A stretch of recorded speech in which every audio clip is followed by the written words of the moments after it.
Next up in Mastering Meditation, still in Chapter 11, we'll be talking about some NLP stuff or neuro-linguistic programming. However, I'm specifically doing that because I ended the last video in this series saying I'd be talking about some NLP stuff next. But after looking at my notes and my highlights in here now, there really isn't that much there. Plus, it's a pretty short part of the chapter. But I said I'd cover it, so we'll cover it really quickly and then carry on with the rest of the chapter. So this part of the chapter is titled NLP and Enlightenment. NLP suggests that each of us is living a personal movie inside of our head based on a little bit of sensory data that we get from our five senses.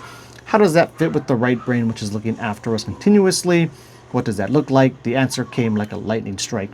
And here he talks about a vision that he had and relates all this stuff back to a chessboard, but specifically the chessboard that you see in the first Star Wars movie. And actually just rewatched that movie. My younger son wanted to see it, so we watched it a few days ago. But he's basically saying that your left brain is going to be like the chess piece on the board, playing the game, moving about, right, fighting the other pieces and whatnot.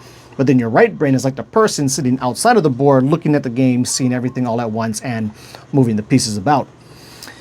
The right brain hovers outside of the game board, taking in the entirety of your world at once. This is why yogis will say that your spiritual eye contains a 360-degree point of view of your life.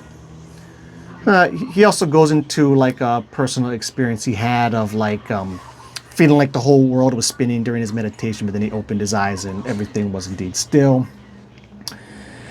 Okay, enough of that. Next up, we'll go on to the 3 knots of Lahiri Mahasaya. Hopefully I said that kind of correctly. So the 3 knot system is 1, magnetic sensation at the spiritual eye, 2, opening of the heart and internal feelings, and then 3, spiral-like sensation in the coccyx. Some yogis confuse these signs with the yogic granthis or psychic knots. Those knots are referring to when your consciousness rolls up partway along the spinal highway but doesn't make it all the way back to the brain. This is totally natural and not to be worried about. A little longer with the freeze response, a little longer with Om Japa in the chakras, and you will find yourself all the way back to the brain. In Lahiri Mahasaya's 3-knot system, first the yogi will feel a pull or magnetic sensation from the area around his spiritual eye. This is the charge of the corpus callosum, and the sensation between the hemispheres is being projected out to the front of the face. It can also be felt in the crown at the top of the head or in the bindu at the back of the head.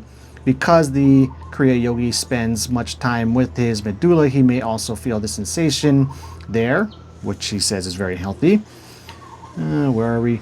Notice that all of these locations lie directly in line with the split down the center of the brain where the corpus callosum connective tissue is located.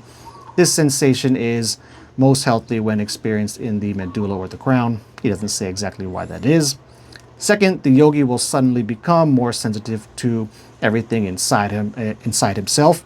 And one little funny thing that this just made me think about is when I was first getting into the float tank, I was like in this, whatever, flow state with my meditation. And I swear I could feel like the valves and stuff inside my stomach and things like opening and shutting. It was a weird experience. Anyway, finally, the yogi may also experience a spiral-like sensation at the base of the spine. This can also be seen or felt within the spiritual eye or within the whole room. This provides the yogi with a final sign that he is beginning to exit his left brain before receiving sensations of absorption and then merging in samadhi. I guess we'll close it off with this. Oh, this is actually where he talks about his experience where he was in this deep meditation session, felt like everything was spinning, opened his eyes expecting to see the room spinning, but indeed it was all still. So this experience also taught me another valuable lesson. In attempting to meditate while I was dead tired, I was able to apply Yoga Nidra techniques. This enabled my quick access to the slower brainwaves, allowing me to exit from my left brain preoccupations. And so of course, I'm going to love that it gets into this whole hypnagogic or lucid dreaming type of stuff. And, honestly, I wish he would expand on it more. However, he kind of will, because next up we'll be talking about some Yoga Nidra stuff.